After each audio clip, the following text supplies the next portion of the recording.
palavra aqui para uma continuação praticamente do primeiro domingo eu preguei. E o meu tema foi Ele vem para te salvar. E nós estávamos comentando e lendo no livro de Isaías, onde Isaías, ele olhando para frente, ele viu a vida do Salvador, o nascimento de um menino que tiraria o pecado do mundo, aquele que seria o Deus conselheiro, o Pai da eternidade, o príncipe da paz. Esse é o nosso Senhor Jesus Cristo. Irmãos, hoje, se nós olharmos, ainda não chegou o dia, que comemoramos o nascimento do Senhor Jesus, no meio evangélico é interessante que muitos não comemoram, porque falam que é uma data pagã, que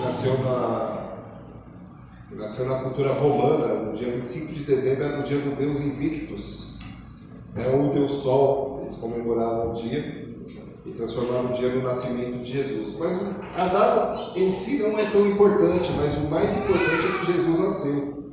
Jesus veio ao mundo, ele sendo Deus, esvaziou-se de si mesmo e veio para nos salvar. Isso é o mais importante, irmãos. E ele vem para te salvar. Ele veio para nos salvar. E hoje nós vamos estar meditando, irmãos, no Evangelho de Marcos. Evangelho de Marcos, capítulo 1. Nós vamos ler do capítulo 1, versículo do 1 ao 8. Eu sempre incentivo os irmãos a adquirirem uma Bíblia NTLH, nova tradução na linguagem de hoje. Uma Bíblia que, na minha opinião, é muito boa para o nosso bom entendimento. Então, nós vamos estar meditando nesse texto neste momento. Já meditamos hoje pela manhã, o presbítero Tiago esteve presente no culto pela manhã, já meditamos esse texto. Tem os 3 pontos aqui que você fala. Ele marcou os 3 pontos, ele sempre anota as pregações, irmãos. E se eu repetir, ele sabe, é complicado. Um dia eu repeti uma pregação de mais de um ano e ele estava lá certinho. É complicado. Lá na Terezinha é complicado repetir as pregações, irmãos. Mas vamos novamente estar meditando na palavra do Senhor. E o nosso tema novamente é Ele vem para te salvar. Porque quando olhamos o Evangelho de Marcos, a gente vai perceber que Marcos ele começa não falando propriamente de Jesus Cristo, ele começa falando de João Batista.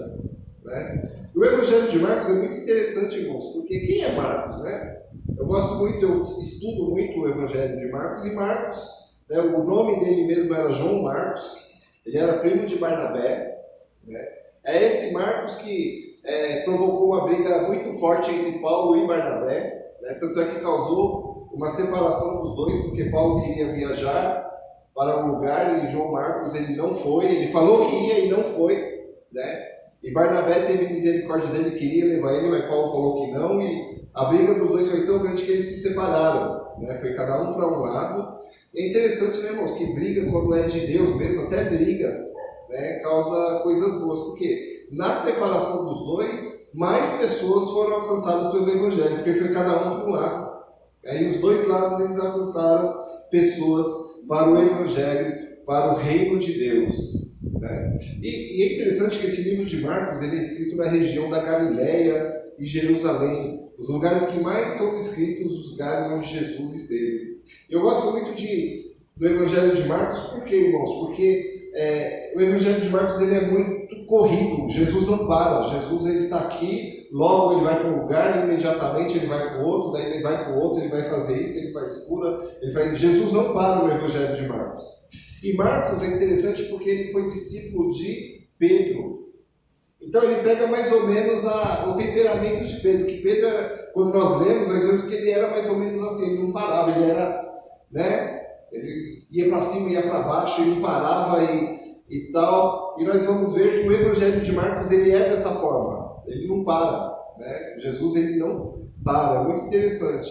E as palavras-chave do Evangelho de Marcos é serviço, é uma das palavras-chave, sempre tem serviço no Evangelho de Marcos. Jesus ele vem para ser um servo vencedor. Jesus ele é o servo vencedor do Evangelho de Marcos, que é possivelmente o primeiro evangelho a ter sido escrito. Como é que os teólogos chegam a essa conclusão? Porque ele é o mais curto. Ele é o mais curto e ele todo o assunto dele vai direto ao assunto. Ele não faz rodeios, ele não fala disso, não, ele vai direto ao assunto que interessa no momento. Então, irmãos, mas nós vamos ver aqui como estamos chegando no Natal. Sábado que vem, às 19 horas, será o nosso culto de Natal lá na Vila Terezinha. Espero que os irmãos compareçam, porque sempre é uma alegria os irmãos juntamente conosco, né? Hoje vamos estar comemorando a chegada do Messias, mas hoje ainda ele não chegou, falta pouquinho, mas ele ainda não chegou. E nós temos a promessa que ele veio para nos salvar. Nós temos essa promessa de que o Filho de Deus, o Filho do homem, veio para nos salvar. É interessante que Jesus, ele sendo Deus que se esvaziou, nasceu entre nós, e ele veio não para ser servido, mas para servir. E este é o nosso mestre. E esse é aquele a quem nós seguimos. Se nós seguimos um servo, irmãos, nós também temos que ser servos. Temos que ser servos. Por quê? Porque o nosso mestre nos deu sempre o exemplo de sermos servos do Senhor. Então, irmãos, nós vamos estar lendo aqui, capítulo 1, a partir do versículo 1, que diz: a boa notícia que fala a respeito de Jesus Cristo, Filho de Deus, começou a ser dada.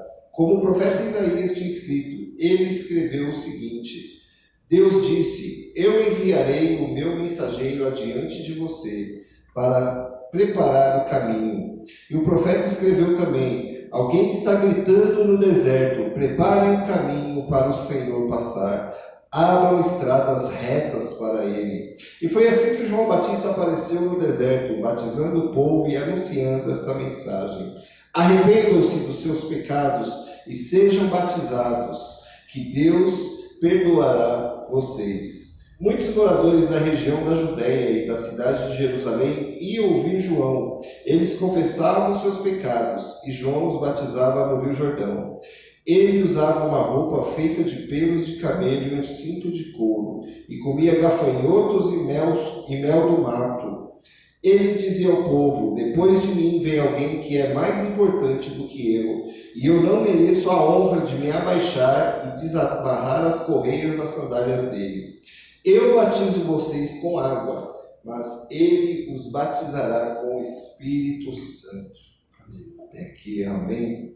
Palavra muito importante, palavra de vida, palavra que nos traz esperança. Esperança, irmãos, para cada um de nós, porque esse momento de Natal é um momento gostoso. Eu particularmente gosto muito do fim de ano. O fim de ano para mim sempre é muito gostoso. É um clima diferente, né, do Natal, um clima de um monte de luzinha em todos os lugares.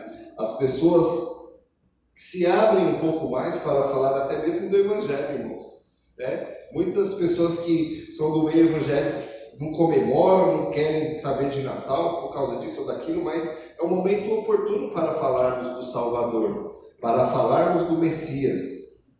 E esse texto, irmãos, ele vai nos trazer 3 reflexões muito importantes que eu gostaria de estar compartilhando com os irmãos. 3 reflexões que faz realmente a gente pensar no Natal não só como um momento de festa, um momento de alegria, mas um momento de pensarmos no nosso Deus e o que Ele faz em nossas vidas, o que Ele faz na vida de cada um de nós. E a primeira reflexão que vamos pensar, irmãos, é o cumprimento da promessa. Deus cumpre a sua promessa. Quando começamos a ler a Bíblia desde o Gênesis, e nós vemos a queda do homem no capítulo 3, né? Capítulo 3 de Gênesis, o ser humano cai em pecado, mas naquele mesmo momento Deus já promete o Messias, aquele que vem para nos salvar, aquele que vem para nos salvar, irmãos, do pecado, aquele que vem para nos salvar do erro, da escuridão. É interessante que em Isaías capítulo 40, versículo 3, nós vamos ver a promessa do Senhor, e Ele cumpre a promessa dele. Sabe, irmãos, em Números também tem um versículo que eu gostei muito e anotei, que diz: Deus não é como os homens que mentem, não é um ser humano que muda de ideia. Quando foi que o Deus prometeu e não cumpriu? Ele diz que faz e faz mesmo. Eu gostei muito dessa tradução aqui, NTLH. Ele diz que faz e ele faz. Esse é o Deus que nós servimos. Para quem está acompanhando pelo Facebook, essa palavra é para você também. Ele é o Deus que faz. Ele é o Deus que promete. Mas ele não é como ser humano, e nós como brasileiros, e vemos muito, né, no meio político principalmente, muitas promessas, promessas e promessas, né? Mas o nosso Deus não é como um político, ele é o Deus que cumpre as suas promessas. E ele, irmãos, traz e ele fala sobre o mensageiro que veio um pouco antes de Jesus para preparar o caminho, né? Nós vamos ver no versículo 2 e 3, como o profeta Isaías tinha escrito. Ele escreveu o seguinte: Deus disse: eu enviarei o meu mensageiro adiante de vocês, para preparar o seu caminho. E o profeta escreveu também: alguém está gritando no deserto, preparem o caminho para o Senhor passar, abram as estradas retas para ele. Nós vemos aqui, irmãos, todo o preparativo para o Senhor chegar. Para o Senhor chegar e transformar a história da humanidade. Vemos até mesmo que na história é antes de Cristo e depois de Cristo. Ele dividiu a história. Irmãos, não somente a história, mas Deus divide também. Jesus divide a nossa história. Antes dele e depois dele. A nossa história antes de Cristo é uma coisa. E depois que nós nos convertemos, que nós nos entregamos diante dele, a nossa história é totalmente transformada pelo Espírito Santo de Deus, que quando cremos em Jesus, habita em nós. Esse é o Jesus Cristo, que é antes dele e depois dele. Podemos realmente dizer que a nossa história é dividida também em antes de Jesus e depois de Jesus? É uma coisa que temos que pensar, irmãos, porque o caminho foi preparado por João Batista. Lá na história e na nossa vida, será que foi preparada também? Será que teve algum João Batista que pregou a palavra e nós nos convertemos, convencidos pelo Espírito Santo do nosso pecado, do nosso erro, convencidos de que precisamos de um Salvador, e esse Salvador é Jesus Cristo de Nazaré, é o Deus que nós precisamos. Ele faz toda a diferença em nossa vida. Ele faz toda a diferença no nosso modo de viver, porque Deus cumpriu a sua promessa de enviar aquele que salvaria o mundo. Está chegando, está muito perto, praticamente aí uma semana, e veremos o nascimento do Salvador, o nascimento do Messias. É interessante, irmãos, que o mensageiro lá no deserto, ele clama a todo o povo. E que nos leva, irmãos, a uma segunda reflexão. Nós vemos que a primeira reflexão, o cumprimento da promessa do Senhor. Eu gosto muito de um canto que diz: Deus de aliança, Deus de promessas, né? É muito gostoso cantar. Esse é o nosso Deus. Esse é o nosso Deus que nos cura. É o nosso Deus que nos livra. É o nosso Deus que cumpre, que promete e cumpre e faz. Esse é o nosso Deus que está, irmãos, como Ele mesmo prometeu, ao nosso lado todos os dias da nossa vida. Ah, mas a situação está difícil. O Senhor está ao nosso lado todos os dias da nossa vida. Ainda que eu ande pelo vale da sombra e da morte, Deus está conosco todos os dias. Ah, mas a situação é difícil. Ele está conosco, porque é o Deus que prometeu que estaria conosco, e Ele cumpre, irmãos. Muitas vezes nós não cumprimos. Quantas promessas agora muitas pessoas estão fazendo nessa virada de ano? Eu já prometi para mim mesmo que quero emagrecer pelo menos uns 12 quilos. Né? Não sei se eu vou conseguir, mas eu prometi, né? Mas ainda bem que o nosso Deus não é igual às minhas promessas, que todo ano eu prometo que vou emagrecer um pouquinho. Né? Então, irmãos, esse é o Deus que prometeu, o mensageiro que ia aplainar o caminho, que ia preparar o caminho, e ele enviou João Batista. Estivemos estudando na semana sobre Maria, né? Um estudo muito interessante sobre Maria também, que muitas vezes falamos muito pouco dela, muitas vezes por causa do catolicismo romano, que nós discordamos de muitas teologias, mas a história de Maria é muito importante também. Ela foi uma pessoa muito importante ao gerar Jesus. É claro que ela não merece a veneração, porque ela também precisou do Salvador. É claro que ela não merece adoração, porque ela também se entregou ao Senhor Jesus e agradeceu a Deus por ser bem-aventurada.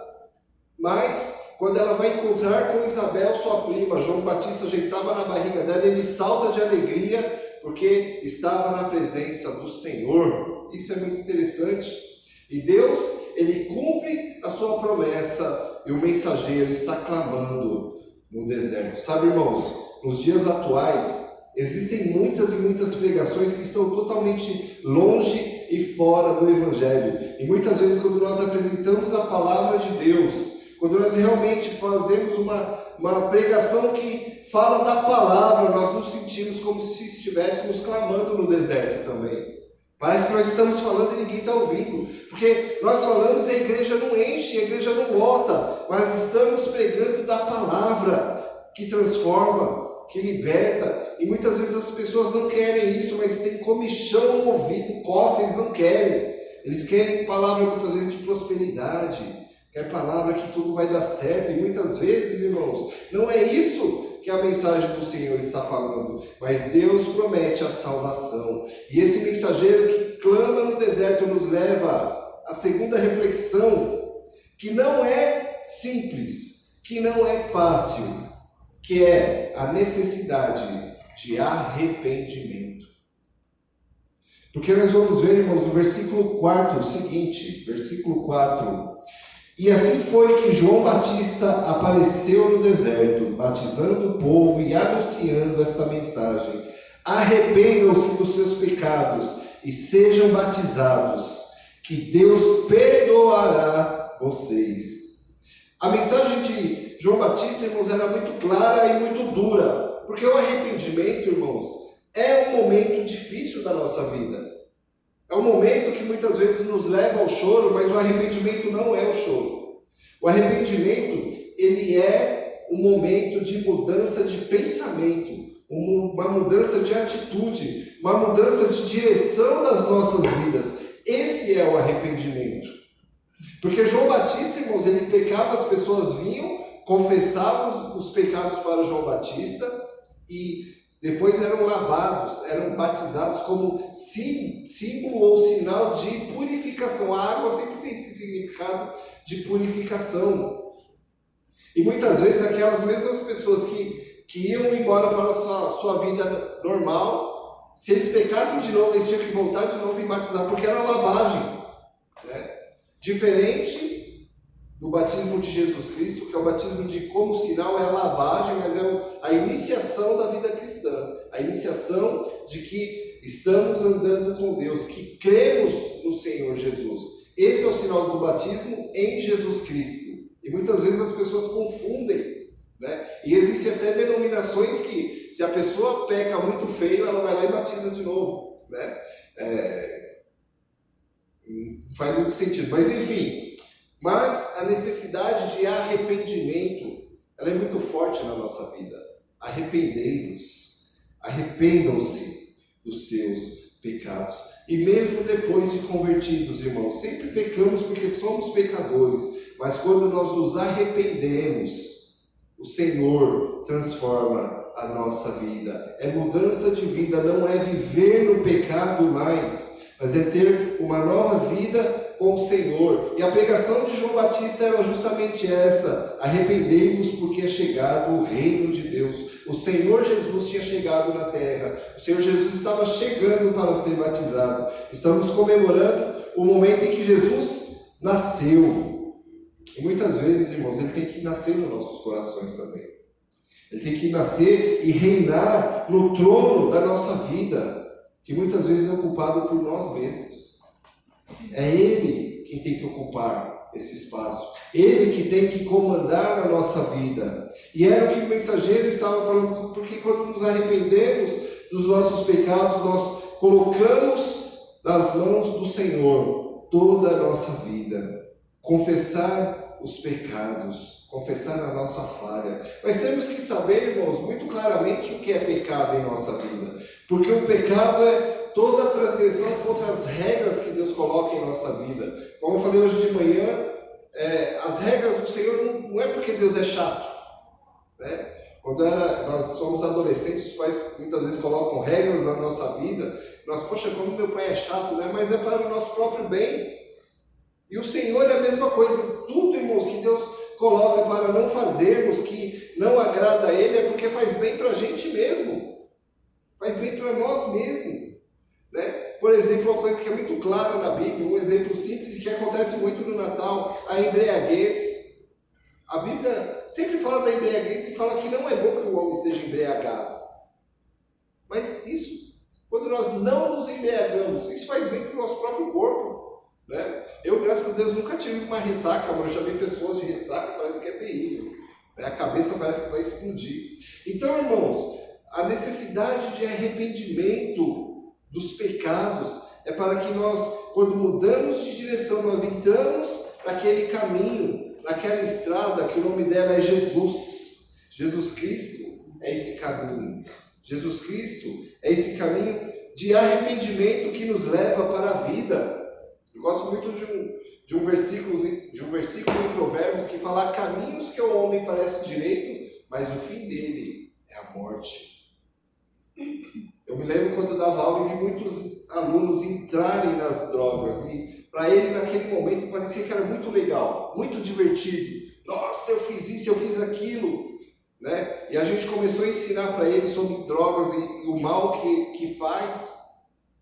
Mas no início parecia que era direito, parecia que era legal, parecia que era bom. Mas o fim sempre é a morte. E de qualquer pecado, irmãos, porque o pecado ele sempre se apresenta numa embalagem muito bonita. Uma embalagem que parece que é uau, que legal. Mas no fim é a morte. A alma que pecar, essa morrerá. Mas o Senhor Jesus veio para nos dar vida e vida em abundância. Quando nós nos arrependemos e andamos nesse caminho estreito, nesse caminho que conduz à vida, nós somos levados a nos arrepender, que é muito mais do que chorar, que é muito mais do que simplesmente ter um remorso. Porque se você tiver um remorso, você vai fazer de novo. Remorso você vai, porque não é arrependimento, não é mudança de caminho. É o mesmo caminho, você só se sentiu mal. Mas a mudança é um outro caminho. É um caminho que não é largo, mas ele é estreito. É um caminho que não é fácil, mas ele é difícil. Um caminho, irmãos, que você não confia mais em si mesmo. Você confia agora em Deus. Você coloca toda a sua confiança, tudo aquilo que você sabe, tudo aquilo que você tem em Deus, no Senhor. Há homens, irmãos, que colocam a sua confiança em carros e cavalos, como diz o Salmo. Mas a minha confiança está no Senhor, Criador dos céus e da terra. É nesse, irmãos, que temos que confiar para sermos salvos. Para realmente que esse arrependimento produza fruto de vida e vida em abundância no Senhor. Essa segunda reflexão é a mais difícil das três, irmãos. Mas que nós vivamos essa reflexão, que realmente paremos para pensar sobre o que é arrependimento e o que temos feito de nossas vidas. Para que lá no fim nós tenhamos essa mudança e tenhamos a vida eterna no Senhor. E vemos também, irmãos, uma terceira reflexão. Essa reflexão é muito importante em nossas vidas, irmãos. Por quê? Nós vemos que primeiro Deus promete e cumpre. Nós vemos a segunda reflexão, que é a necessidade de arrependimento. Então nós vemos que Deus, Ele prometeu, Ele cumpriu como um mensageiro. O segundo, esse mensageiro fala da necessidade de arrependimento. E a terceira reflexão é que este mesmo mensageiro está falando: eu batizo vocês com água, mas vocês serão batizados com o Espírito Santo de Deus. Que está no versículo 8, que diz: eu batizo vocês com água, mas Ele os batizará com o Espírito Santo de Deus. E o que é que quer dizer isso? Isso quer dizer, irmãos, que o próprio Deus agora habita dentro de cada um de nós. Não é a igreja, prédio que é a casa de Deus. O seu corpo é a casa de Deus. O meu corpo é a casa de Deus. Nós somos batizados com o Espírito Santo por quê, irmãos? Porque quando nós somos convencidos do pecado, da justiça e do juízo, começamos a crer e somos batizados pelo Espírito Santo e ele vem habitar na vida de cada um de nós. Esse assunto, irmãos, é o que mais causa divisão em igrejas. É incrível quantas igrejas se dividem por causa desse assunto, Espírito Santo de Deus. E nós presbiterianos somos conhecidos como aqueles que são gelados, como aqueles que são, aqueles que realmente são frios em relação ao Espírito Santo, porque é como se o Espírito Santo viesse e nós tivéssemos que sair pulando ou gritando ou fazendo qualquer outra coisa, mas o Espírito Santo é aquele, irmãos, é o causador da nossa mudança de vida, da nossa mudança de pensamento, da nossa vontade de adorar ao Senhor. Até a nossa vontade de adorar ao Senhor vem dele mesmo, por meio do Espírito Santo. A vontade, irmãos, ou a necessidade, ou a vontade de fazer as coisas corretamente. Por quê, irmãos? Porque o que não falta na nossa vida e na nossa sociedade brasileira é fazer as coisas erradas. Tem gente que se gaba de fazer as coisas erradas. Quem aqui nunca teve um colega de trabalho que chega na segunda-feira, nossa, fim de semana, bebi todas, como se fosse a coisa mais bonita do mundo, né? Ou se não, peguei um monte de mina. Essa é o que falam, como se fosse uma coisa mais linda do mundo. Ou se não, eu conheci particularmente pessoas que eram casadas e adulteravam e achavam isso o máximo. E comentavam como se fosse a coisa mais bonita do mundo. Se gabavam do próprio pecado. Mas o Espírito Santo, ele vem, irmãos, em direção a cada um de nós. Coisas mais simples, como por exemplo, eu dei até um exemplo hoje pela manhã, irmãos. Aquelas pessoas que compram a carteira de motorista, né, que é o quebra, que chama, né? Nossa, fui lá e paguei para não fazer nada. Desonestidade. O Espírito Santo de Deus, irmãos, ele nos leva a fazer as coisas corretamente, as coisas mais simples. Como sempre falar da verdade. Como é difícil, muitas vezes, em muitos momentos, falar a verdade, mas quando temos o Espírito Santo, ele nos impele, ele nos leva a sempre estar falando a verdade. E quando você mente, as pessoas veem na sua cara que você está mentindo. Não sei se os irmãos passam por isso, mas eu já fui assim. Um dia eu fui falar uma mentira, sabe, você mente muito mal, né? Irmãos, quando temos o Espírito Santo por Deus, somos péssimos mentirosos, péssimos, né? Até a Dalila uma vez foi contar uma mentira para mim, meu Deus, deu até dó. Foi muito interessante, foi falar uma mentira, coisinha boba, só que a feição dela mudou. Eu falei, não dá, você não consegue. Né? Por que, irmãos? Porque não estamos acostumados. Para nós tem que ser estranho mentir. Tem que ser estranho ser desonesto. Tem que ser estranho quando a gente fala palavrão. Tem que ser estranho, irmãos. Não tem que ser normal. Né? O que muitas vezes no meio, né, que nós vivemos é tudo normal, mas para nós não. Porque somos batizados, né? Eu gosto muito do Catecismo Maior de Fé de Westminster, pergunta 165, onde explica sobre esse sacramento que é o batismo. Né? E o batismo é um sinal. É um sinal, nós professamos publicamente que nós cremos em Jesus Cristo. E a água é um sinal de lavagem, é um sinal que nós agora nos integramos e somos salvos pelo Senhor. O batismo, irmãos, ele não salva, mas todo salvo quer ser batizado. O batismo, ele não salva, mas todo salvo quer ser batizado para professar, para falar que o Senhor Jesus agora é rei na sua vida. Esse menino que nós vamos comemorar, que ele vem para nos salvar, é esse que nos salvou, é esse que nos modificou, é esse que nos batizou com o Espírito Santo de Deus. É esse que mudou a nossa vida. É esse que nos dá, irmãos, uma nova vida, uma nova alegria ali pela manhã. Muitas vezes, o choro pode durar a noite inteira, mas a alegria vem pela manhã. O choro, irmãos, pode durar muito tempo, mas nós podemos crer que em todas as coisas somos muito mais do que vencedores. Muitas vezes é difícil pensar nisso, mas nós somos salvos para isso. Fomos batizados para isso. Nós tomamos a Santa Ceia porque é um sinal da comunhão com o próprio Senhor Jesus, que deu o seu sangue, que deu o seu corpo para nos salvar. Nós vamos comemorar o Natal, sim, comemorar o nascimento de Jesus, mas principalmente o nascimento de Jesus na vida de cada um de nós, na nossa vida lá dentro em particular, porque Ele transforma de dentro para fora. Ele transforma tudo, irmãos. Aquilo que era morte, Ele transforma em vida. Porque, como diz em Efésios, antes nós éramos inimigos de Deus, e agora nós somos amigos de Deus. Irmãos, ter um amigo é muito importante e é muito difícil. Eu tenho poucos amigos na minha vida, mas eu posso dizer que o Senhor Jesus, Ele é meu amigo. Ele é o nosso amigo. Ele é amigo daqueles momentos mais difíceis e daqueles momentos de alegria. Mas Ele é o nosso amigo que nos batizou com o Espírito Santo de Deus, que foi uma promessa do nosso Deus. Lá em Joel, Ele prometeu que o Espírito de Deus cairia sobre toda a carne, servos e servas, homens e mulheres, filhos e filhas, todos que creem seriam batizados com esse Espírito. E Ele cumpriu essa promessa.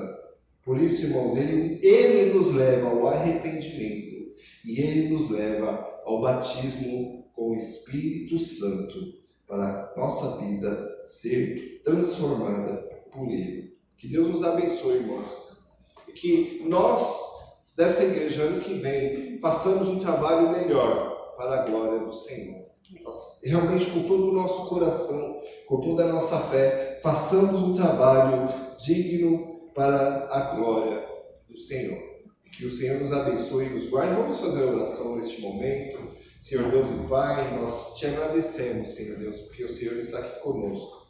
Te agradecemos porque o Senhor é bom e a sua misericórdia dura para sempre, Senhor Deus. Nós te agradecemos, Senhor Deus, pela comunhão com o Espírito Santo. E que nós temos a certeza da nossa salvação por causa de Jesus Cristo, que fez tudo. Nós somente recebemos essa salvação. Muito obrigado porque Ele nasceu e que Ele realmente nasça no nosso coração, para que tenhamos a nossa vida transformada pelo Senhor. Que nós oramos em nome de Jesus Cristo. Amém.